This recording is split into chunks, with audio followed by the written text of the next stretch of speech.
अनजान में शिवरात्रि व्रत करने से एक भील पर भगवान शंकर की अद्भुत कृपा।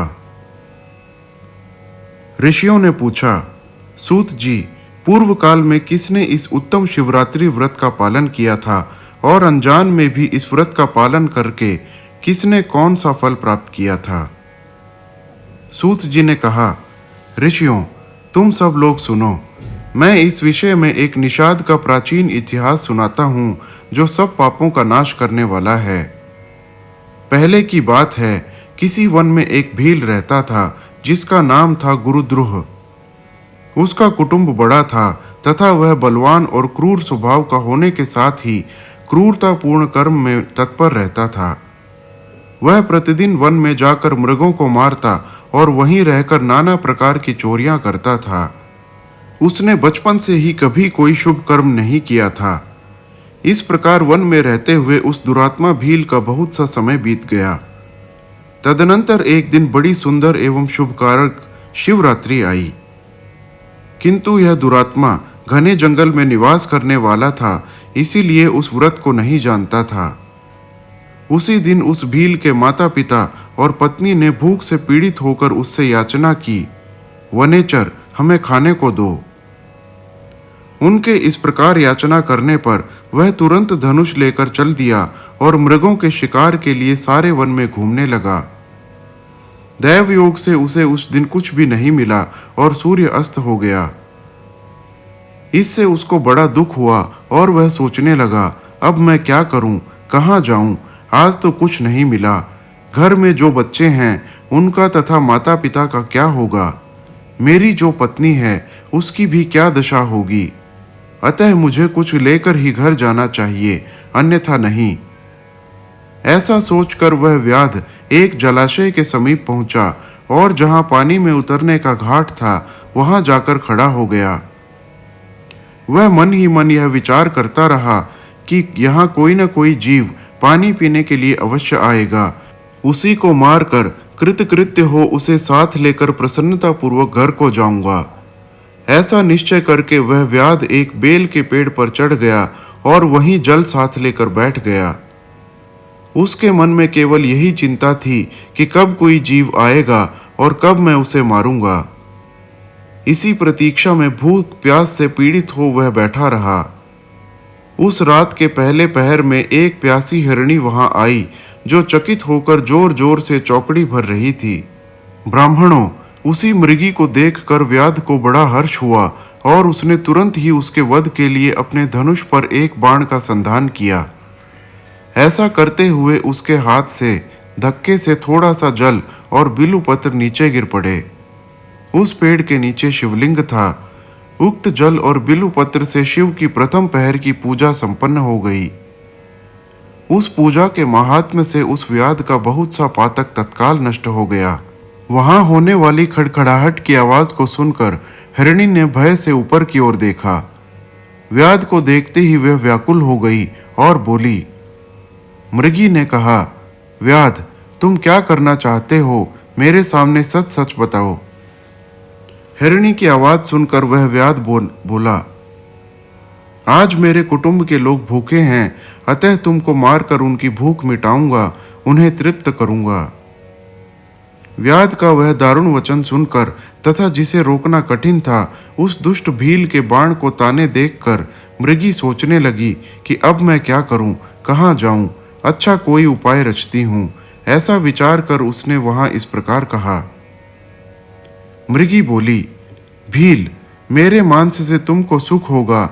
इस अनर्थकारी शरीर के लिए इससे अधिक महान पुण्य का कार्य और क्या हो सकता है? उपकार करने वाले प्राणी को इस लोक में जो पुण्य प्राप्त होता है उसका 100 वर्षों में भी वर्णन नहीं किया जा सकता। परंतु इस समय मेरे सब बच्चे मेरे आश्रम में ही हैं। मैं उन्हें अपनी बहन को अथवा स्वामी को सौंप कर लौट आऊंगी। वनेचर, तुम मेरी इसी बात को मिथ्या न समझो। मैं फिर तुम्हारे पास लौट आऊंगी, इसमें संशय नहीं है। सत्य से ही धरती टिकी हुई है, सत्य से ही समुद्र अपनी मर्यादा में स्थित है और सत्य से ही निर्झरों से जल की धाराएं गिरती रहती हैं। सत्य में ही सब कुछ स्थित है। सूत जी कहते हैं, मृगी के ऐसा कहने पर भी जब व्याध ने उसकी बात नहीं मानी, तब उसने अत्यंत विस्मित एवं भयभीत हो पुनः इस प्रकार कहना आरंभ किया। मृगी बोली, हे व्याध, सुनो, मैं तुम्हारे सामने ऐसी शपथ खाती हूँ जिससे घर जाने पर मैं अवश्य तुम्हारे पास लौट आऊंगी। ब्राह्मण यदि वेद बेचे और तीनों काल संध्या न करे तो उसे जो पाप लगता है, पति की आज्ञा का उल्लंघन करके स्वेच्छानुसार कार्य करने वाली स्त्रियों को जिस पाप की प्राप्ति होती है, किए हुए उपकार को न मानने वाले, भगवान शंकर से विमुख रहने वाले, दूसरों के द्रोह करने वाले, धर्म को लांघने वाले तथा विश्वासघात और छल करने वाले लोगों को जो पाप लगता है, उसी पाप से मैं भी लिप्त हो जाऊं यदि लौट कर यहाँ न आऊं। इस तरह अनेक शपथ खाकर जब मृगी चुपचाप खड़ी हो गई, तब उस व्याध ने उस पर विश्वास करके कहा, अच्छा, अब तुम अपने घर को जाओ। तब वह मृगी बड़े हर्ष के साथ पानी पीकर अपने आश्रम मंडल में गई। इतने में ही रात का वह पहला प्रहर व्याध के जागते ही जागते बीत गया। तब उस हिरणी की बहन दूसरी मृगी, जिसका पहली ने स्मरण किया था, उसी की राह देखती हुई जल पीने के लिए वहां आ गई। उसे देखकर भील ने स्वयं बाण को तरकश से खींचा। ऐसा करते समय पुनः पहले की भांति भगवान शिव के ऊपर जल और बिल्वपत्र गिरे। उसके द्वारा महात्मा शंभु की दूसरे प्रहर की पूजा संपन्न हो गई। यद्यपि वह प्रसंगवश ही हुई थी, तो भी व्याध के लिए सुखदायिनी हो गई। मृगी ने उसे बाण खींचते देख पूछा, वनेचर, यह क्या करते हो? व्याध ने पूर्ववत उत्तर दिया, मैं अपने भूखे कुटुंब को तृप्त करने के लिए तुझे मारूंगा। यह सुनकर वह मृगी बोली, व्याध, मेरी बात सुनो, मैं धन्य हूँ, मेरा देह धारण सफल हो गया, क्योंकि इस अनित्य शरीर के द्वारा उपकार होगा। परंतु मेरे छोटे छोटे बच्चे घर में हैं, अतः मैं एक बार जाकर उन्हें अपने स्वामी को सौंप दूं, फिर तुम्हारे पास लौट आऊंगी। व्याध बोला, तुम्हारी बात पर मुझे विश्वास नहीं है, मैं तुझे मारूंगा, इसमें संशय नहीं है। यह सुनकर वह हिरणी भगवान विष्णु की शपथ खाती हुई बोली, व्याध, मैं जो कुछ कहती हूँ उसे सुनो। यदि मैं लौट कर ना आऊं तो अपना सारा पुण्य हार जाऊं, क्योंकि जो वचन देकर उससे पलट जाता है वह अपने पुण्य को हार जाता है। जो पुरुष अपनी विवाहिता स्त्री को त्याग कर दूसरी के पास जाता है, वैदिक धर्म का उल्लंघन करके कपोल कल्पित धर्म पर चलता है, भगवान विष्णु का भक्त होकर शिव की निंदा करता है, माता पिता की निधन तिथि को श्राद्ध आदि न करके उसे सूना बिता देता है, तथा मन में संताप का अनुभव करके अपने दिए हुए वचन को पूरा करता है, ऐसे लोगों को जो पाप लगता है वही मुझे भी लगे यदि मैं लौट कर ना आऊं। सूत जी कहते हैं, उसके ऐसा कहने पर व्याध ने उस मृगी से कहा, जाओ। मृगी जल पीकर हर्षपूर्वक अपने आश्रम को गई। इतने में ही रात का दूसरा प्रहर भी व्याध के जागते जागते बीत गया।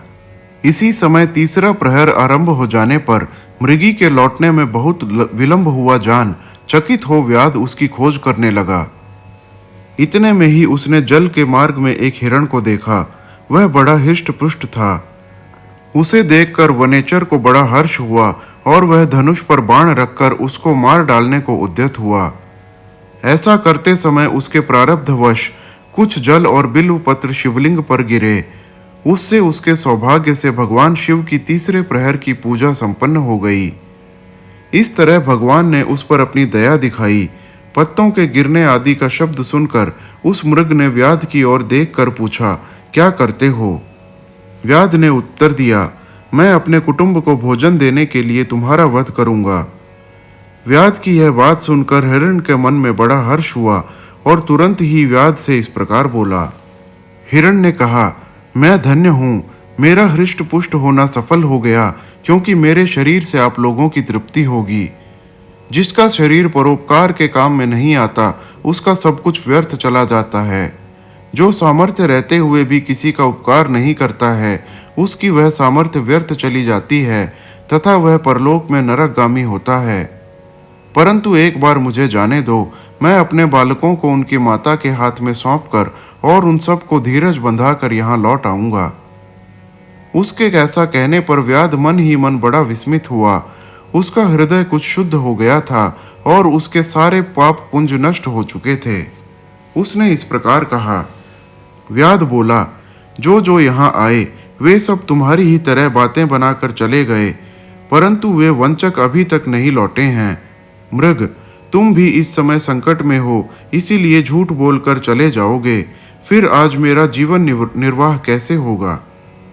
मृग बोला, व्याध, मैं जो कुछ कहता हूँ उसे सुनो। मुझ में असत्य नहीं है। सारा चराचर ब्रह्मांड सत्य से ही टिका हुआ है। जिसकी वाणी झूठी होती है उसका पुण्य उसी क्षण नष्ट हो जाता है। तथापि भील, तुम मेरी सच्ची प्रतिज्ञा सुनो। संध्या काल में मैथुन तथा शिवरात्रि के दिन भोजन करने से जो पाप लगता है, झूठी गवाही देने से, धरोहर को हड़प लेने से तथा संध्या न करने से द्विज को जो पाप होता है, वही पाप मुझे भी लगे यदि मैं लौट कर न आऊं। जिसके मुख से कभी शिव का नाम नहीं निकलता, जो सामर्थ्य रहते हुए भी दूसरों का उपकार नहीं करता, पर्व के दिन श्रीफल तोड़ता है, अभक्ष भक्षण करता तथा शिव की पूजा किए बिना और भस्म लगाए बिना भोजन कर लेता है, इन सब का पातक मुझे लगे यदि मैं लौट कर ना आऊं। सूत जी कहते हैं, उसकी बात सुनकर व्याध ने कहा, जाओ शीघ्र लौटना। व्याध के ऐसा कहने पर मृग पानी पीकर चला गया। वे सब अपने आश्रम पर मिले। तीनों ही प्रतिज्ञाबद्ध हो चुके थे। आपस में एक दूसरे के वृत्तांत को भली भांति सुनकर सत्य के पाश से बंधे हुए उन सब ने यही निश्चय किया कि वहां अवश्य जाना चाहिए। इस निश्चय के बाद वहां बालकों को आश्वासन देकर वे सब के सब जाने के लिए उत्सुक हो गए। उस समय जेठी मृगी ने वहां अपने स्वामी से कहा, स्वामिन, आपके बिना यहाँ बालक कैसे रहेंगे? प्रभो, मैंने ही वहां पहले जाकर प्रतिज्ञा की है, इसीलिए केवल मुझको जाना चाहिए। आप दोनों यहीं रहें। उसकी यह बात सुनकर छोटी मृगी बोली, बहन, मैं तुम्हारी सेविका हूँ, इसीलिए आज मैं ही व्याध के पास जाती हूँ, तुम यहीं रहो। यह सुनकर मृग बोला, मैं ही वहां जाता हूँ, तुम दोनों यहाँ रहो, क्योंकि शिशुओं की रक्षा माता से ही होती है। स्वामी की यह बात सुनकर उन दोनों मृगियों ने धर्म की दृष्टि से उसे स्वीकार नहीं किया। वे दोनों अपने पति से प्रेम पूर्वक बोली, प्रभो, पति के बिना इस जीवन को धिक्कार है। तब उन सब ने अपने बच्चों को सांत्वना देकर उन्हें पड़ोसियों के हाथ में सौंप दिया और स्वयं शीघ्र ही उस स्थान को प्रस्थान किया जहां वह व्याध शिरोमणि उनकी प्रतीक्षा में बैठा था। उन्हें जाते देख उनके वे सब बच्चे भी पीछे पीछे चले आए। उन्होंने यह निश्चय कर लिया था कि इन माता पिता की जो गति होगी वही हमारी भी हो। उन सबको एक साथ आया देख व्याध को बड़ा हर्ष हुआ। उसने धनुष पर बाण रखा।